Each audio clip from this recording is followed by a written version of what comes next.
Hi, friend, and welcome to this episode of Radiant Resilience. We are always looking for new guests on the podcast. I want to highlight you if you have a story of resilience that inspires others.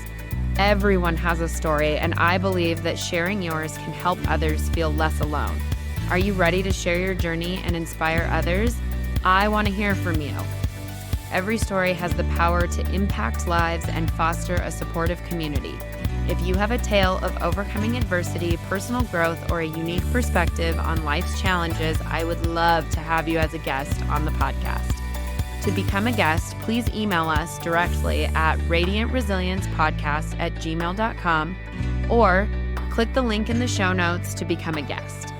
Join us in spreading hope, strength, and inspiration one story at a time. Be brave and share your story so others feel less alone. I hope to see you soon.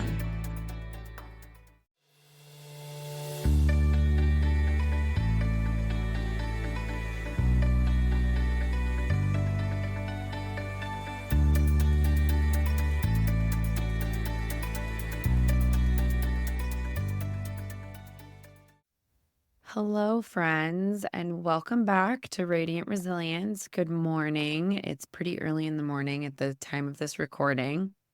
I just wanted to come on here and maybe do a little life update and also just general updates as well. First of all, I just want to say thank you so much from the absolute bottom of my heart and soul for the amount of love and support and all of the amazing listeners that have come through on this podcast and the guests. I also could not be more grateful for every single guest that has come on this podcast. I've been at a couple events lately that people have come up and said, "Oh my gosh, I'm really enjoying your podcast." And I'm so touched by it because I see the numbers, the program that I upload and everything tracks it all and whatever, and tells me how many people are listening and how many downloads we've had. And so I see that side of it, but for people to reach out and actually say that they're listening and paying attention and tuning in every week for every episode is incredible. And I am just absolutely humbled and blessed by all your guys' love and support. And I'm so grateful. Thank you so much to everyone listening. Thank you so much to all the brave guests that have come on and shared their stories and been vulnerable and honest and real. It touches my heart so much. And I'm like tearing up talking about it. But I'm amazed. People are wonderful in a world where things are pretty scary sometimes.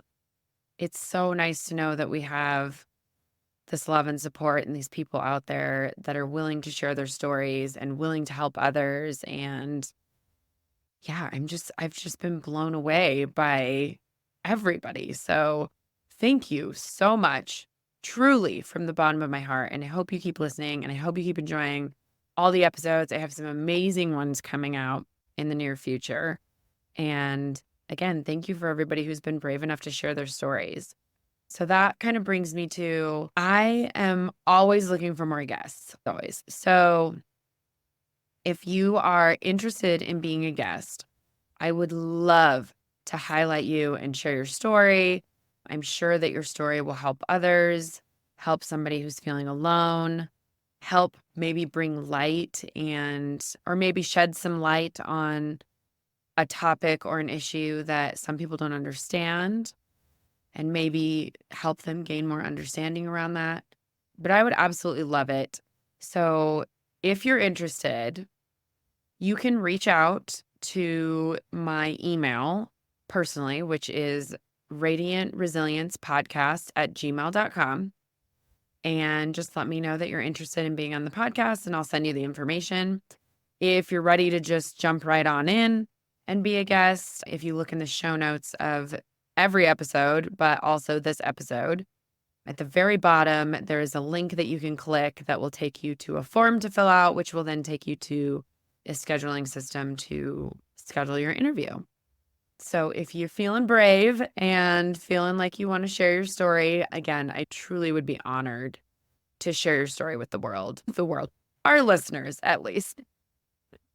I don't think the world is listening yet, but let's put that out there.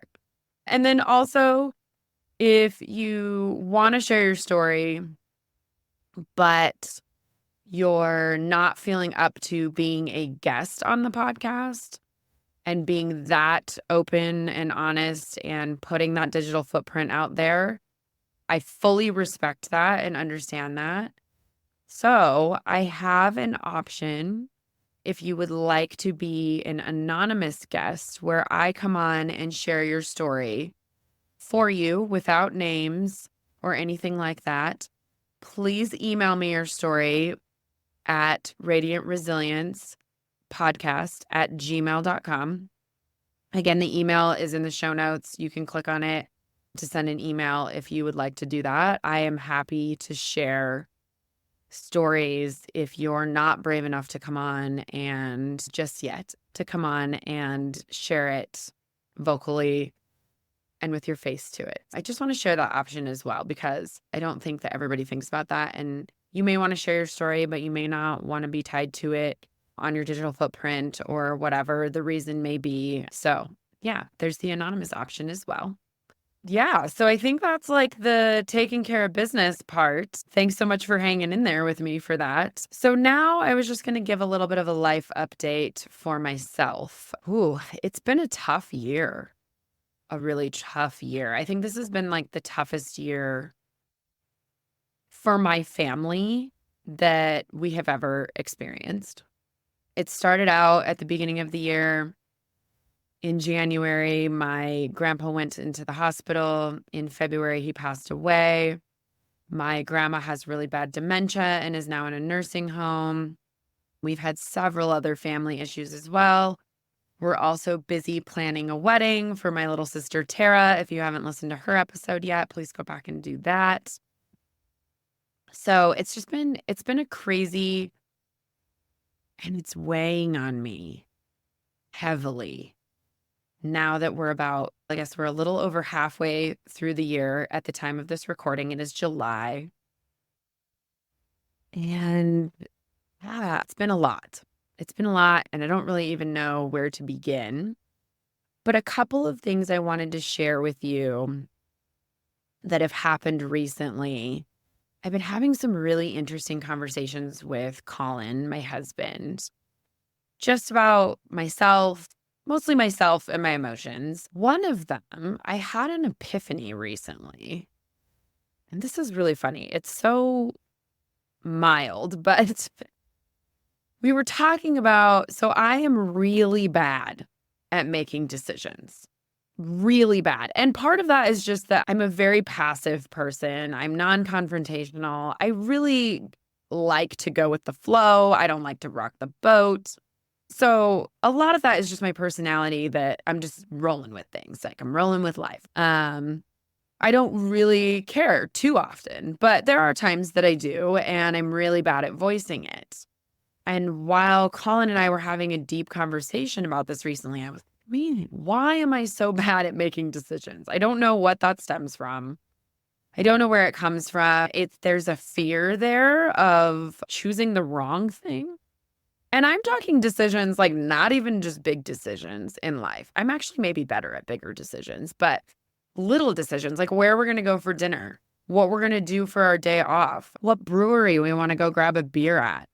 I am so afraid of making the wrong decision, which is so ridiculous, because I know intellectually that, is there really a wrong decision when it comes to where we go to dinner? If we have a bad dinner, then so what? We get to have another dinner out another time. So I don't know, but every once in a while, Colin will tell me like, okay, it's time for a Tawny day. You need to have a Tawny day. Whatever you want to do, we're going to do whatever you want to do. And it stresses me out like nobody's business. I'm like, I don't know. I can't make that decision. I don't know what to do. If it's just, I don't know. I just can't do it. It's so hard. And like I said, I know Part of it is being passive. Part of it is fear of the wrong decision. And I can't quite figure out where that came from, when it started, why it started. If it's just a part of my personality, maybe it didn't come from anywhere. I think we're always trying to find an answer. I know I am always trying to find an answer for why we are the way that we are, why we do the things we do. Yeah. So it's just interesting. I'm always looking for a reason. I'm always looking for something because in my mind, if I don't know why I'm doing it, it's harder to fix it. So just like I gave Colin the analogy of a car. If something is broken or wrong with a car, you can't fix it until you know what's wrong with it. I feel the same way about myself. So we were talking about it, and he said to me, "You're really great at making decisions for yourself when it's only affecting yourself." Because I think I had referenced something about, oh, I can make business decisions all day long. That doesn't seem like a hard thing to do. But making decisions when someone else is involved is incredibly difficult. And I don't know why. I am a people pleaser. My dear friend, Lisa Huff, who, again, if you haven't heard her episode, please go back and listen to that episode. She tells me to say recovering people pleaser. So I am a recovering people pleaser, working on recovering from that all the time. So I think it stems a little bit from that, but I was mind blown that I had never realized that before. I have never realized that I am great at making decisions for myself. And I struggle with it the most when someone else or other people are involved. Even just me and Colin, who have been together for almost 20 years. I apparently am still struggling with making decisions on a date night or something like that. I don't know. I just wanted to share that. It was just so eye-opening to me. If I'm home alone, I'm like, yeah, I'm going to watch what I want to watch on Netflix. I'm going to take a bath. I'm going to read a book. I'm going to do all the things I want to do. And I have no guilt over it. And I don't feel bad. And I'm not worried about making the wrong decision. And it's just so interesting. Yeah, I just wanted to share that with you because it was so fascinating to me to discover that about myself. So I'm working through that. I need to be better at voicing what I truly want to do, figuring out what I truly want to do, because it's not just that I have something that I want to do and I'm not saying it. A lot of the times I genuinely just don't know. I just am like, it's like a computer glitch. I'm like, I don't know. You pick. I don't care. Either one's fine. I also do better with choices. So when he says we're having a Tawny day, we're going to do whatever you want to do, I'm like, nope, too many options, too many choices. I can't decide. But if you give me options, then I definitely do better with that. I still struggle with it, but I do better. But I think we're all always learning stuff about ourselves. So, yeah. So I just wanted to share that one with you. And I don't know if there's anybody else out there that struggles with that. I do have a very dear friend that I reached out to when I had this conversation with Colin, and she does listen to this, so I'm pretty sure she'll hear this part, but she is very much similar to me in that regard, and so we both really struggle with that. So if I learn anything that helps anybody out there that's struggling with that, I'll let you know. I think some of it is probably being a little bit insecure, not trusting myself, not feeling worthy enough of some of those decisions. The bigger ones are worthy of making those decisions. Not that necessarily worthy of the decisions, but worthy of making those decisions, which is also an interesting point. But anyways, that was one conversation that we recently had. And then another one, this is going to get real vulnerable and real personal. As you all know, if you've been listening to the podcast and you know me, my fertility struggles have been a huge struggle. And we are in a place right now where we are not doing any treatment, not pursuing anything, not preventing and hoping for the best, but just healing. We're in a really deep space of healing right now. from what we've been through and trying to process it. And then also for me, I'm trying to process the future that I thought I would have, that I may not have. That's still up in the air. Facing a potentially childless life and what that looks like. So recently, what I've been struggling with the most is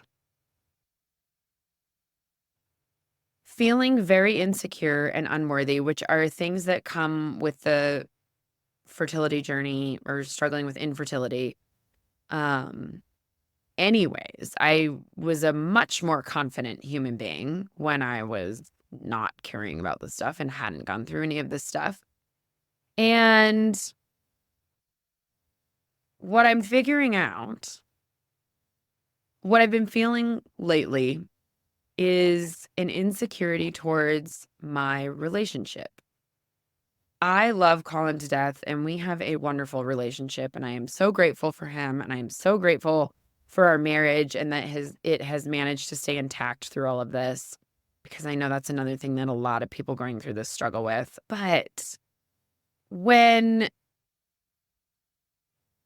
living a life child-free and not by choice, when that was not something I chose to do, not the way I envisioned my life at all. I always thought eventually I would have kids. I was never the person that was hell-bent on, yes, I'm going to be a mother. My whole purpose in life is being a mother. But I knew I would have a family someday. That was just always the not having a family, not having kids was never an option in my brain. Never a possibility. Now that I'm facing the very real potential of that, there's so many new feelings that are coming along with that. So many. And one of them is being worried that I will not be enough for Colin as we go through life, just the two of us. Because I always had in my head that we would have a family and that we would have an even deeper love and respect for each other because we were raising children in this world and doing it together and doing it as a team. And while I also understand that maybe that's a bit of a fantasy, and I know that raising children is very difficult and oftentimes takes a huge toll on marriages as well, I just always thought we would have that and that it would bring us closer together and give us deeper purposes in life. And when that has been taken away without my say, it's so hard to process. And then thinking about my life with just me and my husband, which it has been for 20 years, and it has been wonderful. We have had, it's had its challenges too. I don't want to make it sound like I have a perfect marriage because no marriage is perfect and we have our struggles and we have to work at it as well. But we've lived a wonderful life with all of our traveling and all of our adventures, and he is a wonderful man, and I truly am so grateful for him. But the very real and honest, raw truth that I am living right now is, am I good enough? Am I gonna be good enough? And I guess in the future, all relationships can fall apart at any point in time for any reason. But I never had to think about it before. I never thought about it. And thinking of how different our lives will be without children and what that looks like. I don't know. It's a scary thing. It truly is a scary thing. And who knows? We may grow apart. We may grow closer together. Things may be wonderful for the next 40 years, I hope, but you just never know what life's going to throw at you. And I know that all of this is my own feelings. He is not by any means making me feel this way. He has not said anything that has remotely made me feel this way. It is just all in my own head. And I am, is that the right word? I think that's the right word. It in my head and making it worse. And I recently reached out to a really close friend that's been in incredible support for me through this about it. And she brought a new perspective for me to it that really turned it around and really helped me get out of the slump that I was in, and I was stuck in these feelings and stuck in this rut of feeling not good enough and feeling not worthy of it and scared, honestly scared and terrified of the future and what that holds, which is a lot of this entire process, because I am grieving the loss of a future I thought I was going to have, of a life I thought I was going to have. And that doesn't mean that my life is going to be bad. I realize that. I know there's going to be some wonderful things coming up in the future, and I'm very excited to see what that is. But I'm also deeply grieving and deeply hurt and deeply angry. And like I said, I'm working through all of that stuff, but it is a process, and I have my good days and I have my bad days. Because so many people have come on here and gotten so vulnerable and honest, I just felt like I wanted to give a very vulnerable and honest glimpse into what I'm currently experiencing and going through. So that's the more recent big things that have come up that we've talked about and worked through. And again, we're always working on things. We're always working on ourselves and life and each other. And we have a lot of really deep conversations about some really good things. And this infertility stuff it has really flipped my world upside down. Truly. Like, I look at what my life was 9 years ago to today.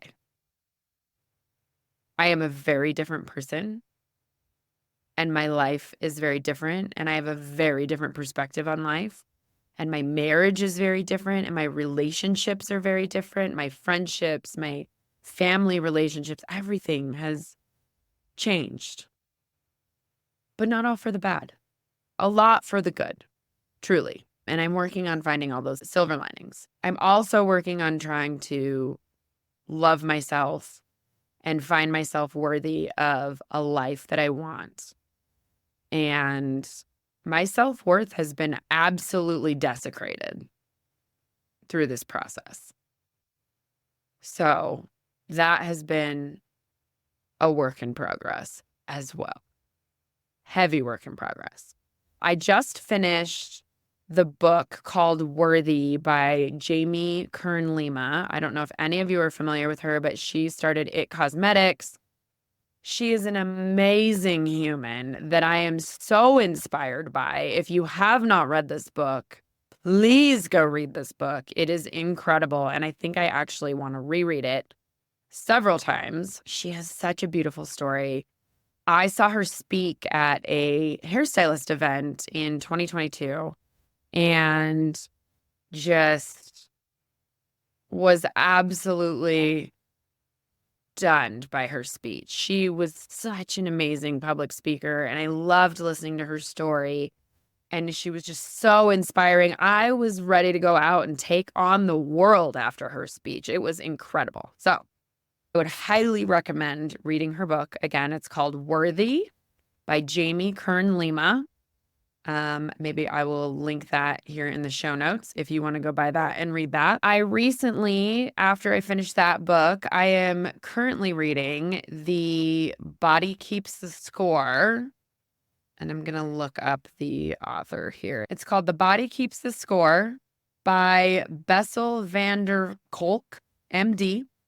And a lot of people have brought this book up to me to read about trauma and how your body stores it and the brain and how that works. And many of you, if you've listened to the podcast, have heard me reference the Oprah Winfrey book that is What Happened to You. She wrote that with Bruce D. Perry, who is a neuroscientist, and he is fascinating. It was all about the brain and trauma and how our brain reacts and how it processes trauma and how that affects you. And I think The Body Keeps the Score is similar, but maybe just more about the body. Right now, I'm just in the very first 20 pages, so very early on, but I will keep you all updated on how that book goes if you want an update on that. But he's talking about Vietnam vets and how war is traumatizing and how it affects our veterans and the PTSD involved with that. That's how it's starting out, is talking about the brain and PTSD and all of those things. I just wanted to share those books with you in case you're looking for something to read that are self-help. I also, for those of you that are out there that are ACOTAR fans, I finally jumped on the ACOTAR bandwagon. I am a huge sci-fi fantasy reader. I love TV shows, movies, all the things. And for some reason, I just put off reading this one. So I'm in the second book of ACOTAR as my pleasure read as well. So I just wanted to share these updates with you. I hope you enjoyed this little bonus episode. I hope you're enjoying all of the other episodes. Again, I have some incredible guests coming on in the near future that have unique, amazing stories. And again, so grateful to every single one of them for sharing their stories on here. And again, if you would like to be a guest, I would love to have you. Please reach out if you want to do that. And yeah, I will pop in here with some life updates from time to time. We'll see how this one goes, see if you all enjoy it. If you have any questions or comments, please reach out either on Instagram, via email. I would love any feedback that you have for these episodes. Or if something just really resonated with you and you really loved an episode, I would love to hear from you just on that note too.